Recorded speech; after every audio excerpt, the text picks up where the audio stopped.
10 सितंबर 1965 पाकिस्तान का सियालकोट सेक्टर। एक तरफ जमीन पर पाकिस्तान की खतरनाक आर्टिलरी आग उगल रही थी, तो दूसरी तरफ आसमान से भारतीय वायुसेना के मिस्टियर जेट्स उन पर मौत बनकर मंडरा रहे थे। टारगेट लॉक था, मिसाइलें दागी जा रही थी, लेकिन तभी बाजी पलट गई। दुश्मन की एंटी एयरक्राफ्ट गन का एक गोला सीधा एक इंडियन फाइटर प्लेन के इंजन में जा लगा। कॉकपिट में आग भर गई, लेकिन प्लेन के हवा में बिखरने से ठीक कुछ सेकंड पहले पायलट ने इजेक्शन सीट का लीवर खींच दिया। हवा में एक पैराशूट खुला, लेकिन असली खतरा तो अब शुरू होने वाला था। वो पायलट अभी जमीन को छू भी नहीं पाया था कि नीचे खड़ी पाकिस्तानी फौज ने उस पर राइफल से फायरिंग शुरू कर दी। पाकिस्तानी सैनिक गन्ने के खेतों में उस निहत्थे भारतीय को शिकार बनाने के लिए दौड़ पड़े। चारों तरफ दुश्मन, बदन पर चोट। सिचुएशन ऐसी थी कि बचना नामुमकिन था, लेकिन इतिहास गवाह है कि भारतीय फौजी तब और खतरनाक हो जाता है जब वो अकेला होता है। ये कहानी है उस जाबाज पायलट की, जिसने दुश्मन के घर में गिरकर पूरी पाकिस्तानी आर्मी को चकमा दिया और 24 घंटे से भी कम समय में पैदल चलकर वापस अपने वतन, अपने भारत लौट आया। साल 1965। भारतीय सेना और पाकिस्तानी सेना के बीच एक भीषण युद्ध चल रहा है। जंग अपने चरम पर है। युद्ध के 4 दिन बीत जाने के बाद भारतीय सेना को आदेश मिलता है कि लाहौर पर कब्जा किया जाए, लेकिन यह काम बिल्कुल आसान नहीं था। इस रास्ते में सबसे बड़ी रुकावट थी इछोगिल नहर, जिसे पाकिस्तान ने 1950 में बनवाया था। यह नहर भारतीय सेना की आगे बढ़ने की राह में दीवार बनकर खड़ी थी। नहर पर एक पुल मौजूद था और उसी पुल के सहारे सेना को आगे बढ़ना था, लेकिन उस पुल में पहले से ही डायनामाइट लगा हुआ था। इस नहर के पीछे घने जंगलों और गन्ने के खेतों की आड़ में पाकिस्तान ने अपनी सबसे घातक आर्टिलरी छिपा रखी है। अमेरिकन 155 मिलीमीटर हाउजर तोपे। ये तोपे आग उगल रही हैं। भारतीय सेना की इन्फेंट्री और टैंक रेजिमेंट्स पर लगातार गोले बरस रहे हैं। हमारे जवान आगे बढ़ने की कोशिश कर रहे हैं, लेकिन ये अदृश्य दुश्मन जो झाड़ियों के पीछे छिपा बैठा है, उन्हें टिकने नहीं दे रहा। आखिरकार भारतीय सेना ने इन आर्टिलरी को नष्ट करने के लिए भारतीय वायुसेना की मदद लेने का फैसला किया। इसकी सूचना आदमपुर एयरफोर्स स्टेशन को दे दी गई। जालंधर के पास आदमपुर एयरबेस में स्क्वाड्रन लीडर टीपीएस गिल 3 युवा पायलट्स को ब्रीफिंग दे रहे हैं। इन 3 में से एक है फ्लाइंग ऑफिसर दारा फिरोज चिनॉय, उम्र महज 21 साल। पारसी समुदाय का ये नौजवान आज एक ऐसे मिशन पर जाने वाला है जो इतिहास के पन्नों में दर्ज होने जा रहा है। जेंटलमैन, सिचुएशन क्रिटिकल है। सियालकोट सेक्टर में हमारी आर्मी भारी गोलाबारी झेल रही है। दुश्मन की वो आर्टिलरी हमें हर हाल में खामोश करनी है। इंटेलिजेंस के मुताबिक वो पसरूर के पास कहीं छिपे हैं। हमें नीचे जाना होगा, बहुत नीचे, और उन्हें ढूंढकर तबाह करना होगा। एक बात और, वहाँ का आसमान एंटी एयरक्राफ्ट गन्स से भरा पड़ा है। वो हमारा इंतजार कर रहे होंगे। रिस्क बहुत ज्यादा है। Good luck. ये चारों पायलट अपने अपने डसॉल्ट मिस्टियर फाइटर जेट्स की तरफ बढ़ते हैं। ये फ्रांस के बने विमान हैं जो ग्राउंड अटैक के लिए बेहतरीन माने जाते हैं, लेकिन इनके सामने चुनौती है पाकिस्तान के F-86 सेबर जेट्स और जमीन से आसमान में मार करने वाली तोपें। चारों पायलट पाकिस्तान की तरफ निकल पड़ते हैं। आसमान में उड़ते हुए फॉर्मेशन पाकिस्तान की सीमा में दाखिल होता है। रडार से बचने के लिए ये लोग ट्री टॉप लेवल यानी पेड़ों के ऊपर से बेहद नीची उड़ान भर रहे हैं। अचानक रेडियो पर आवाज आती है, टारगेट इनसाइड 12 o'clock। सामने पाकिस्तान की एक सप्लाई ट्रेन दिखाई देती है जो गोला बारूद लेकर फ्रंट लाइन की तरफ जा रही है। स्क्वाड्रन लीडर गिल का ऑर्डर आता है, एंगेज। मिस्टियर जेट्स गोता लगाते हैं।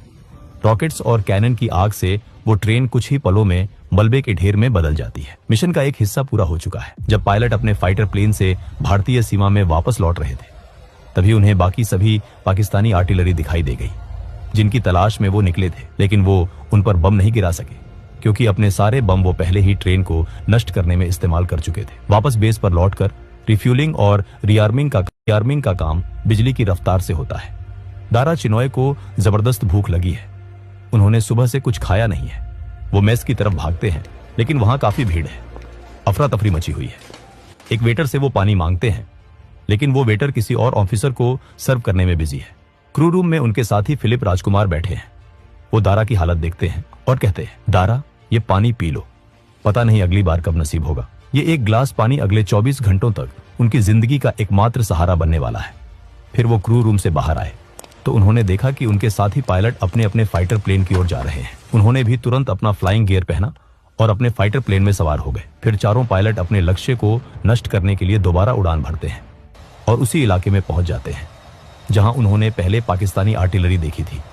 जैसे ही भारतीय विमान उनके ऊपर पहुंचते हैं, नीचे से जैसे आतिशबाजी शुरू हो जाती है। पाकिस्तान की एंटी एयरक्राफ्ट गन्स का जाल आसमान में फैल जाता है।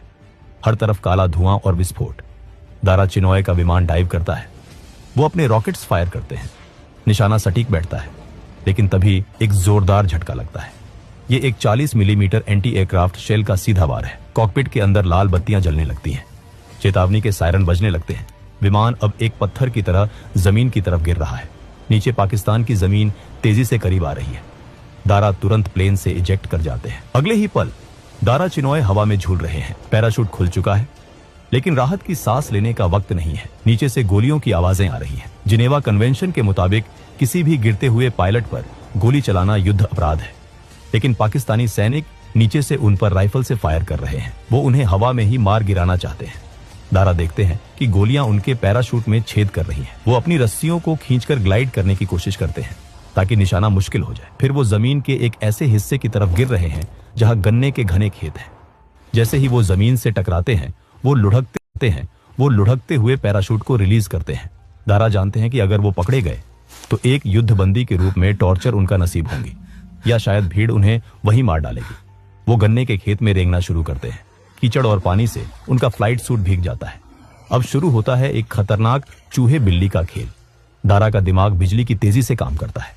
वो सोचते हैं अगर वो सीधे ईस्ट यानी भारत की तरफ भागेंगे तो वो उन्हें वहीं ढूंढेंगे। वो बॉर्डर पर नाकाबंदी कर देंगे। इसलिए वो भारत की तरफ नहीं, बल्कि वेस्ट की तरफ, पाकिस्तान के और अंदर की तरफ भागना शुरू करते हैं।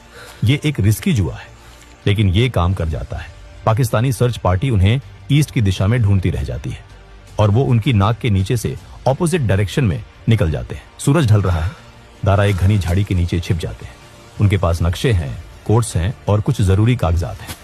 अगर ये दुश्मन के हाथ लग गए तो भारतीय वायुसेना के राज खुल जाएंगे। वो अपनी जेब से लाइटर निकालते हैं, एक छोटा सा गड्ढा खोदते हैं और उन तमाम दस्तावेजों को जला देते हैं और फिर राख को मिट्टी में दबा देते हैं। फिर वो अंधेरा होने का वेट करते हैं। अब प्यास से गला सूख कर कांटा हो गया है। 20 घंटे हो चुके हैं और हलक से पानी की एक बूंद नहीं उतरी है। रात हो जाता है। अब दारा फिरोज चिनॉय अब अपनी दिशा बदलते हैं। अब वो नॉर्थ ईस्ट की तरफ मुड़ते हैं, यानी भारत की ओर। वो पूरी कोशिश करते हैं कि गांवों से दूर रहें ताकि कोई उन्हें देख ना पाए। वो लगातार चलते रहे। उनकी कोशिश थी कि सुबह तक वो भारत लौट जाए। रास्ते में उन्हें काफी नहरें मिली। फ्लाइट गियर, भारी जूते और पिस्तौल के साथ तैरना आसान नहीं है। वो पानी में उतरते हैं। ठंडा पानी शरीर को सुन्न कर देता है, लेकिन प्यास बुझाने के लिए वो इसी गंदे पानी के कुछ घूंट पी लेते हैं। आगे उन्हें कीचड़ और हर तरफ दलदल मिलता है। वो अपने चेहरे और हाथों पर गीली मिट्टी पोत लेते हैं। चलते चलते पैर जवाब दे रहे हैं। उन्हें अपनी पत्नी मार्गी और अपने परिवार का ख्याल आता है। उन्हें वो पुराना किस्सा याद आता है जब 1942 में उनका परिवार रंगून से जान बचाकर पैदल भारत आया था। करीब 5 घंटे की लगातार मशक्कत के बाद उन्हें एक पक्की सड़क दिखाई देती है। ये अमृतसर बटाला हाईवे है। इसका मतलब वो भारत में हैं, लेकिन खतरा अभी टला नहीं है। युद्ध के समय फ्रेंडली फायर का खतरा सबसे ज्यादा होता है। भारतीय सैनिक हर उस चीज पर गोली चलाने के लिए तैयार हैं जो संदिग्ध लगती है। उन्हें सामने एक कुआं दिखाई देता है। दारा वहां रुकते हैं, बाल्टी डालकर पानी निकालते हैं और जी भरकर पानी पीते हैं। फिर बचा हुआ पानी अपने सिर पर डाल लेते हैं। तभी अंधेरे में से एक कड़क आवाज आती है। कोई चिल्लाता है, कौन है वहां? दारा हाथ ऊपर करते हैं। मैं एक इंडियन पायलट हूं, डोंट शूट। झाड़ियों से भारतीय सेना के जवान निकलते हैं। उनकी बंदूकें दारा पर तनी हैं। दारा की हालत देखकर उन्हें यकीन नहीं होता। कीचड़ में सना चेहरा, फटे हुए कपड़े, कोई पहचान पत्र नहीं। एक जवान अपनी राइफल की नाल दारा की छाती पर सटा देता है। तभी एक जीप वहां आती है। एक सूबेदार मेजर उतरते हैं। वो दारा को ऊपर से नीचे तक देखते हैं। शक अभी भी बरकरार है, कहीं ये कोई पाकिस्तानी कमांडो तो नहीं जो भेष बदल कर आया है। सूबेदार मेजर इशारा करते हैं, इसे जीप में बैठाओ। दारा जीप की पिछली सीट पर बैठते हैं। उनके बगल में एक जवान बैठता है जिसकी स्टेन गन की नली सीधे दारा की कनपटी पर है। जीप का एक झटका लगता है। अचानक गोली चल जाती है। गोली दारा के कान के पास से सनसनाती हुई निकल जाती है और जीप की छत को चीर देती है। जवान की उंगली गलती से ट्रिगर पर दब गई थी। दारा सन्न रह जाते हैं। पाकिस्तान की एंटी एयरक्राफ्ट गन्स से बच गए, पैदल चलकर सीमा पार कर ली और अब अपने ही देश में अपनी ही सेना की जीप में मारे जाते जाते बचे। जीप रुकती है, सब बाहर आते हैं। सूबेदार मेजर का हाथ उठता है और एक जोरदार तमाचा उस जवान के गाल पर पड़ता है। बेवकूफ, ध्यान कहाँ है तेरा? जीप एक आर्मी कैंप में पहुंचती है। वहां एक युवा कैप्टन बैठे हैं, कैप्टन कहाई। दारा को उनके सामने पेश किया जाता है। कैप्टन कहाई सख्ती से पूछते हैं, आईडी कार्ड दिखाओ तुम्हारा। मिशन पर हम आईडी लेकर नहीं जाते। अपनी यूनिट का नाम बताओ। स्टेशन कमांडर कौन है? Number 32 squadron, Adampur. Group captain Jock Lloyd.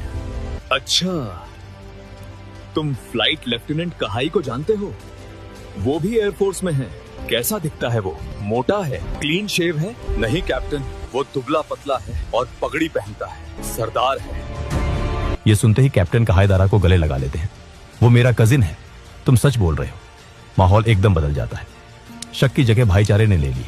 Captain कहाई तुरंत कॉफी मंगवाते हैं। गर्म नाश्ता आता है। दारा के लिए ये किसी शाही दावत से कम नहीं है। खबर तुरंत ऊपर भेजी जाती है। दारा को अमृतसर एयरफोर्स स्टेशन भेजा जाता है। वो जीप में ही सो जाते हैं। अगले दिन जब वो आदमपुर एयरबेस की मेस में दाखिल होते हैं तो सन्नाटा छा जाता है। उनके साथी जो मान चुके थे कि दारा शहीद